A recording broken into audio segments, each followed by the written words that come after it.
Some people are very upset at the idea that the government might be about to link misogyny to terrorism, and I even had a chat with somebody who was also upset about this, and so I tried to break it down for them. I started by pointing to the fact that there are roughly 70 to 90,000 grapes in the UK every year, and to imagine if there was an organisation that was behind that and did that to another country, wouldn't you obviously consider that to be an act of schmerrism? And they were still, he, obviously, was still reluctant to agree with that point, and it reminded me of this clip from Shane Gillis. Gayer the army, the scarier.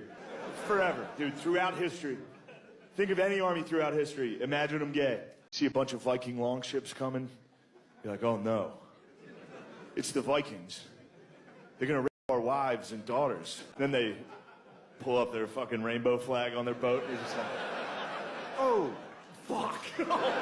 That's way worse. Because I can tell you with absolute certainty that if there were 80,000 men bedded against their consent in this country every year, there is no way anybody would be arguing against the idea that that is an act of terror. Because the definition says violence committed for political reasons, and politics is just a belief about society. But this guy still argued that grapes don't happen because of some ideology around women, they happen because the guy just doesn't control his desires. And so I was like, but why doesn't the guy control his desires? If the guy had actual empathy towards women, if he thought they were real people with real feelings and had equal rights to happiness and well-being as he did, he wouldn't grape them. So negative views about women in society are directly linked to the violence against them. And we've already seen a schmooting in the UK in the last couple of years that was specifically motivated by hatred of women. So violence against women is inherently political. So if, for example, a certain bald Romanian prisoner told millions of boys around the world